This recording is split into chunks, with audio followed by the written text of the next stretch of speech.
Hello friends, आज हम discuss करने जा रहे हैं राजस्थान के प्रमुख संत और उनके संप्रदाय के बारे में। चलिए स्टार्ट करते हैं। सबसे पहले बात करते हैं रामचरण जी की। रामचरण जी का जन्म 1718 ईस्वी में माघ शुक्ल चतुर्दशी लोटा ग्राम जयपुर में हुआ था। इनके बचपन का नाम रामकिशन था। रामचरण जी के माता का नाम देव जी तथा पिता का नाम बख्त राम था। इनकी पत्नी का नाम गुलाम कंवर था। रामचरण जी एक रात को घूमते घूमते मेवाड़ के शाहपुर पहुंचे। वहाँ दातड़ा गांव में रह रहे स्वामी श्री कृपा राम जी महाराज को अपना गुरु स्वीकार कर लिया। सोटाग्राम रामचरण जी का ननिहाल था, जहाँ उनका जन्म हुआ। इनका वास्तविक गांव बनवाड़ो था। रामचरण जी के कुल 12 शिष्य थे। गुरु कृपा जी ने रामकिशन को रामचरण जी का नाम प्रदान किया। इनके अनुयायी गुलाबी वस्त्र धारण करते थे। विक्रम संवत 1870 ईस्वी में रामचरण जी ने रामस्नेही संप्रदाय की स्थापना की। शाहपुरा भिलवाड़ा में रामस्नेही संप्रदाय की प्रधान पीठ स्थित है। रामचरण जी के उपदेश अर्ण भारवाड़ी तथा आना भावी वैणी नामक ग्रंथ में संकलित हैं। नेक्स्ट बात करते हैं रामस्नेही जी की पीठों की। तो इनकी 4 प्रमुख पीठें हैं: शाहपुरा, रैण, सिंगथल, खेड़ापा। शाहपुरा जो है, इसकी नींव रामचरण जी ने डाली थी, जो कि भिलवाड़ा जिले में स्थित है। रैण जो कि मिर्ता सिटी नागौर में है और इसकी स्थापना दरियाव जी ने की थी। खेड़ापा जो कि जोधपुर में है, इसके संस्थापक रामदास जी हैं। और सिंगथल जो बीकानेर में है, इसके संस्थापक संत हरि रामदास जी हैं। नेक्स्ट बात करते हैं रामचरण जी के ने गुरु के महत्व पर ज़्यादा बल दिया है। इनके अनुसार बिना गुरु के दीक्षा से कोई भी भवसागर से प्राप्त छुटकारा नहीं कर सकता। रामसनेही संप्रदाय में निर्गुण भक्ति तथा सगुण भक्ति की उपासना होती है। इनका पुत्र राम दशरथ पुत्र राम ना होकर कड़कड़ में व्याप्त निर्गुण निराकार परम ब्रह्म राम है। राम द्वारा एक ऐसा स्थान होता है जहाँ पे रामसनेही संप्रदाय के लोग प्रार्थना पूजा करते हैं। वैशाख कृष्ण पंचमी गुरुवार विक्रम संवत 1855 को रामचरण महाराज ने शाहपुरा भिलवाड़ा में महानिर्वाण प्राप्त किया। होली के दूसरे दिन चैत्र कृष्ण एकम से चैत्र कृष्ण पंचमी तक फूल डोल का मेला भिलवाड़ा में बहुत अच्छा और बहुत ही धूमधाम से मनाया जाता है। नेक्स्ट बात करते हैं संत चारणदास जी की।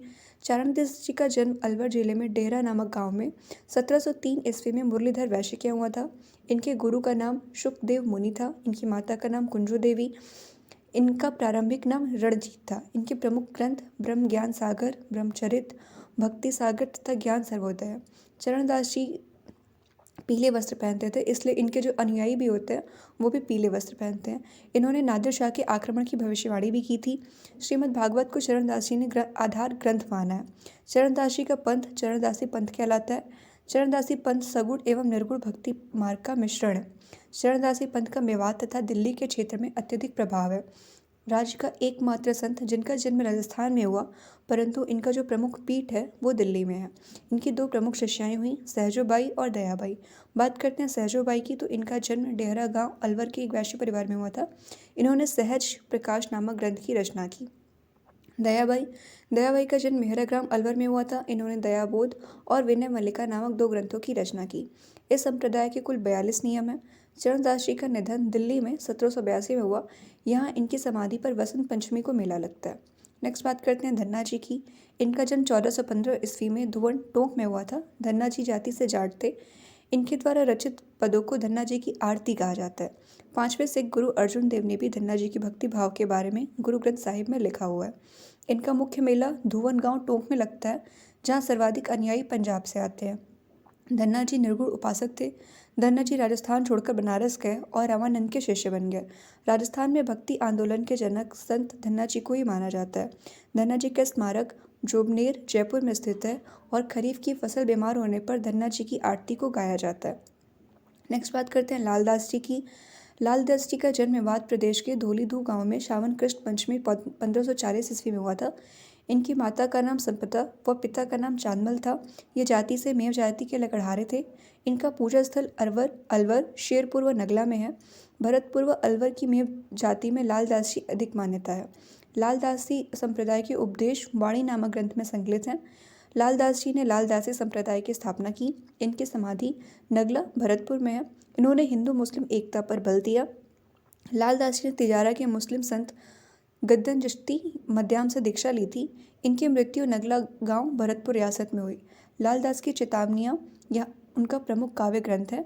इस संप्रदाय में दीक्षित करने के लिए शिष्य को गधे पर काला मुंह करके उल्टा बैठाया जाता है और फिर उसे गांव की गलियों में घुमाया जाता है। ये अपने आप में एक अजीब तरह की परंपरा है।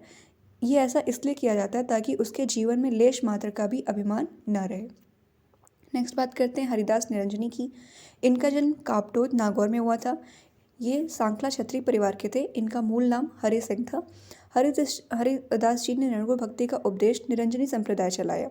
इनके उपदेश मंत्रराज प्रकाश तथा हरिपुष जी की आरती में संग्रहित है।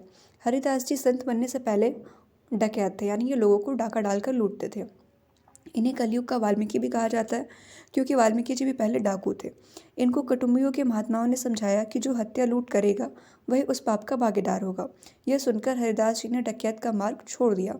हरिदास जी ने तीखी डूंगरी पर जाकर घोर तपस्या की। गाड़ाबास गाड़ाधाम नागौर की डीडवाना तहसील के गाँव में हरिदास जी ने समाधि ग्रहण की। पहले ये डकैती का काम करते थे, परंतु एक दिन महात्मा ने समझाया कि जो व्यक्ति लूट मार करता है, हत्या करता है, वही उसका पाप का भागीदार होता है, न कि उसका खाने वाला।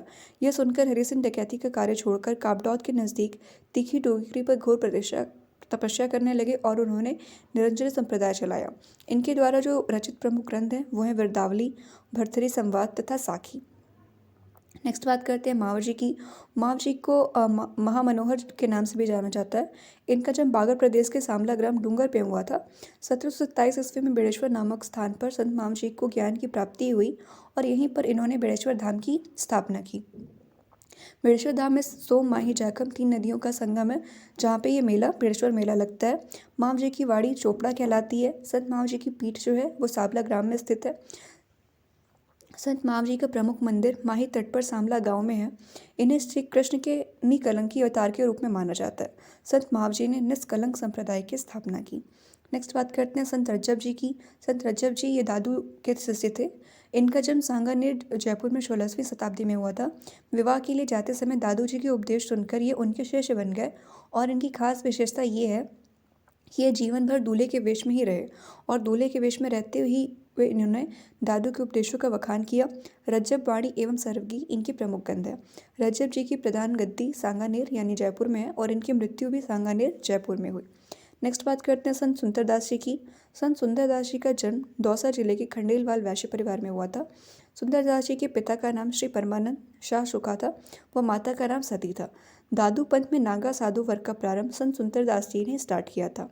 नेक्स्ट बात करते हैं परनामी संप्रदाय की। कृष्ण भगवान को अपना आराध्य देव मानने वाले प्राणनाथ जी जामनगर गुजरात ने अपने गुरु निजानंद स्वामी से दीक्षा लेकर परनामी संप्रदाय की स्थापना की। यानी कि परनामी संप्रदाय की स्थापना करने वाले संत प्राणनाथ थे। प्राणनाथ जी की शिक्षाएं एवं उपदेश कुंजलभ स्वरूपम नामक ग्रंथ में उल्लेखित है। परनामी संप्रदाय का मुख्य पीठ जो है वो पन्ना मध्य प्रदेश में, यानी कि राजस्थान में इनका मुख्य पीठ नहीं है। राजस्थान में जो इनका मुख्य पीठ है वो जयपुर में है। यानी कि राजस्थान में परनामी संप्रदाय को सर्वाधिक अनुयायी आदर्श नगर जयपुर में रहते हैं और यहीं पे इनकी पीठ भी है। नेक्स्ट बात करते हैं संत रामदास जी की। इनका जन्म बीकमकोर गांव जोधपुर में हुआ था और इनकी मृत्यु खेड़ापा में हुई। खेड़ापा भी जोधपुर में है। रामदास जी ने रामसनेही संप्रदाय के श्री हरि रामदास जी से दीक्षा ग्रहण कर इस संप्रदाय की खेड़ापा शाखा की स्थापना की थी। नेक्स्ट बात करते हैं संत नवलदास जी की। इन्होंने नवल संप्रदाय चलाया। इनके प्रवर्तक संत नवलदास जी थे। संत नवलदास जी का जन्म हसोलाव गांव नागौर में हुआ था। नवल संप्रदाय की प्रमुख पीठ जोधपुर में है और इनकी वाणी का संग्रह नवलेश्वर अनुभव वाणी में है। नेक्स्ट बात करते हैं आचार्य परशुराम जी की। इनका जन्म 16वीं शताब्दी के ठिकरिया गांव सीकर में हुआ था। आचार्य परशुराम 36वें निम्बकाचार्य थे। निम्बकाचार्य वो होते हैं जो कि राधा कृष्ण की पूजा करते हैं। इन्होंने हरिव्यास देवाचार्य से दीक्षा प्राप्त कर मथुरा में नारद टिले पर तप किया। सलेमाबाद यानी कि अजमेर में निम्बार्क संप्रदाय की पीठ की स्थापना के साथ एक भव्य मंदिर का निर्माण करवाया, जहाँ पर इन्होंने जीवित समाधि ली। सलेमाबाद में आज भी उनकी चरण पादुकाओं की पूजा की जाती है। जयपुर नरेश जगत सिंह ने सलेमाबाद जाकर आचार्य का आशीर्वाद प्राप्त किया था। उसके बाद ही जय सिंह का जन्म हुआ था। नेक्स्ट बात करते हैं 19वीं सदी में राजवंश इस संप्रदाय को काफ़ी आश्रय प्रदान करते थे। गुर्जर संप्रदाय की बात करते हैं तो गुर्जर संप्रदाय के प्रवर्तक संत दास जी थे। इस संप्रदाय की प्रमुख गद्दी दांतड़ा यानी भीलवाड़ा में है। संत दास जी ने गुदड़ी से बने कपड़े पहने थे, इसलिए इन संप्रदाय का नाम भी गुर्जर संप्रदाय पड़ गया। नेक्स्ट बात करते हैं संत रैदास जी की। संत रैदास जी के गुरु का नाम रामानंद था। रैदास जी की वाणियों को रैदास जी की पर्ची भी कहा जाता है। ये जाति से चमार थे। संत रैदास जी से संत रैदास जी जाति पाति व बाह्य आडंबरों के कट्टर विरोधी थे। इनका एक प्रमुख कथन भी है कि मन चंगा तो कटौती में गंगा, यानी कि हमें अपना मन साफ रखना चाहिए, फालतू के भेदभाव पे, जाति पाति पे, बाह्य आडंबर पे विश्वास नहीं करना चाहिए। रैदास की वाणियाँ मानवता, सहिष्णुता, आत्मसमर्पण, भक्ति आदि विषयों से संबंधित रसों को लोगों के दिलों में आज तक प्रेरणा की स्रोत बनी है। कबीरदास जी ने रैदास को संतों का संत कहा था। रैदास जी की छतरी चित्तौड़गढ़ के कुंभ स्वामी श्याम मंदिर के एक कोने में है, जहाँ की ये मीराबाई के कहने पर या बुलाने पर गए थे और यहीं पे इन्होंने अपना प्राण को त्याग दिया। मीराबाई के गुरु भी यही थे और इनके ग्रंथ को पर्ची कहते हैं। नेक्स्ट बात करते हैं संत जयमल दास जी की। संत जयमल दास जी राम सनेही संप्रदाय के प्रसिद्ध संत श्री माधोदास जी दीवान के शिष्य थे। जयमल दास जी ने हरिराम दास जी को दीक्षा दी थी। जयमल दास जी को सिंथल खेड़ापा शाखा का आचार्य भी माना जाता है। नेक्स्ट बात करते हैं भक्त कवि दुर्लभ की। इनका जन्म 1753 में बागड़ क्षेत्र में हुआ था। इनको राजस्थान का नृ सिंह भी कहा जाता है। दुर्लभ जी ने डूंगरपुर और बांसवाड़ा को अपना कार्यक्षेत्र बनाया। दुर्लभ जी ने लोगों को कृष्ण भक्ति के उपदेश दिए। नेक्स्ट बात करते हैं हरिराम दास जी की। हरिराम दास जी का जन्म व मृत्यु सिंगतल यानी कि बीकानेर में हुआ। इनके पिता का नाम श्री भागचंद जोशी था। हरिराम दास जी के गुरु श्री संत जयमल दास जी थे। हरिराम दास जी ने जयमल दास जी से राम सनेही पंथ की दीक्षा ली तथा राम सनेही संप्रदाय की सिंगल शाखा की स्थापना की। इनकी प्रमुख कृति निशानी थी। इसमें प्राणायाम, समाधि एवं योग के तत्वों का उल्लेख है। इन्होंने गुरु को पारस पत्थर से भी उच्च स्थान दिया, यानी कि इनका कहना ये था कि हमारे जीवन में सबसे जो उच्च पद है वो गुरु का है। सिंथल बीकानेर में राम सनेही संपंथ के संस्थापक संत हरिराम दास जी हैं। नेक्स्ट बात करते हैं अलखिया संप्रदाय की।